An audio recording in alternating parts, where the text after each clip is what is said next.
Drama kembali tersaji di pagelaran Piala Eropa 2024 yang berlangsung di Jerman.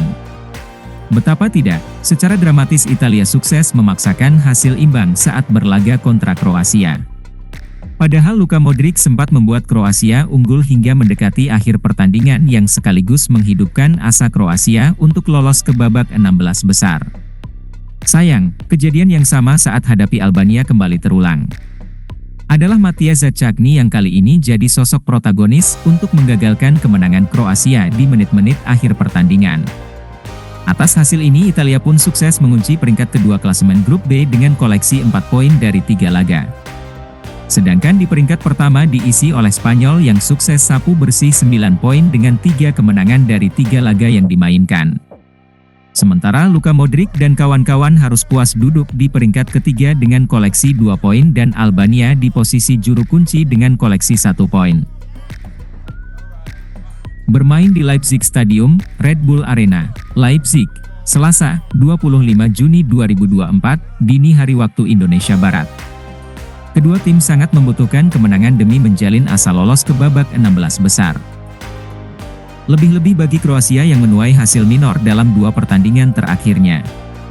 Setelah di laga pertama dibantai 3-0 oleh Spanyol, pasukan Vetreni julukan timnas Kroasia hanya mampu bermain imbang 2-2 atas Albania pada pertandingan kedua.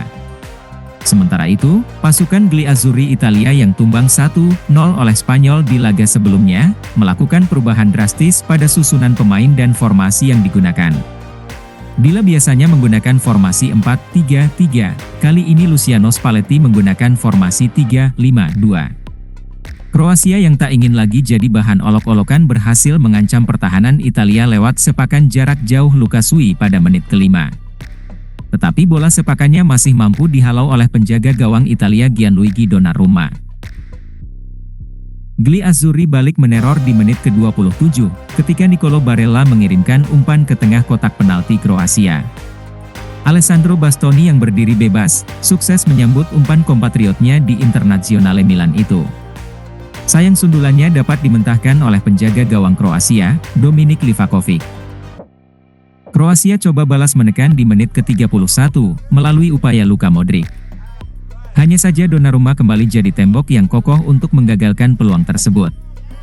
5 menit berselang, menit ke-36, giliran Lorenzo Pellegrini yang mendapatkan peluang bagi Italia.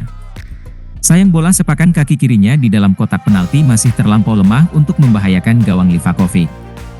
Disiplin dan ketangguhan yang ditunjukkan 2 penjaga gawang, yakni Gianluigi Donnarumma dan Dominik Livakovic, jadikan keduanya pembeda di pertandingan ini hingga babak pertama rampung. Kroasia 0-0 Italia. Lanjut ke babak kedua, Kroasia kembali ambil alih permainan dan langsung menggempur pertahanan Italia. Upaya yang dilakukan Luka Modric dan kawan-kawan membuat lini belakang Italia harus bekerja keras menghentikan serangan-serangan yang dilakukan Andrej Kramaric, Mario Pasalic dan Lukasui.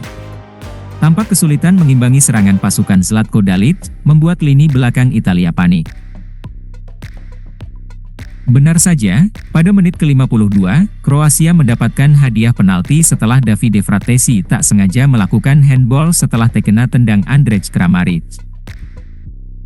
Wasit Dani Maklie awalnya bergeming, tapi video assistant referee, VAR, mengintervensi agar sang wasit melakukan tinjauan lebih lanjut.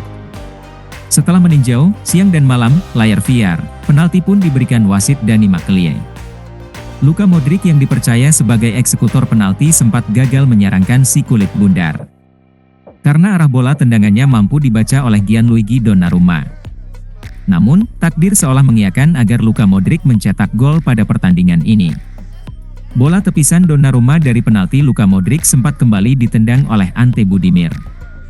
Meski kedua kalinya mampu dimentahkan, tetapi bola yang bergulir di muka gawang tanpa ampun disapu bersih Luka Modric sehingga membuat gawang Italia bergetar di menit ke-55. Gol! Kroasia sukses unggul 1-0 atas Italia. Nah, dari sinilah drama yang mengundang tangis dan tawa terjadi. Setelah tertinggal, pasukan Italia mulai meningkatkan intensitas serangannya. Alessandro Bastoni membuat bulu kuduk Livakovic merinding ketika menyambut umpan sepak pojok Giacomo Raspadori. Akan tetapi bola sundulannya melesat tipis ke atas gawang. Setelah itu, Matteo Darmian ikut setoran serangan ke jantung pertahanan Kroasia, namun bola tendangannya masih mampu dihadang Joško Gvardiol dan kawan-kawan di lini belakang. Pada menit ke-87, Italia kembali mengancam lewat dua pemain pengganti, Federico Chiesa dan Gianluca Scamacca. Chiesa berhasil lolos dari penjagaan di sisi kanan pertahanan Kroasia dan langsung mengirimkan umpan membelah lautan. Tetapi, Scamacca gagal menyambarnya. Derasnya banjir serangan yang dilancarkan sang juara bertahan membuat pertahanan Kroasia kelimpungan dan kocar-kacir. Akhirnya, setelah Senin sampai Minggu mencari gol penyama kedudukan, Mateo Zaccagni yang menggantikan Jorginho pada menit ke-81, tampil sebagai algojo perebut kebahagiaan pasukan Kroasia.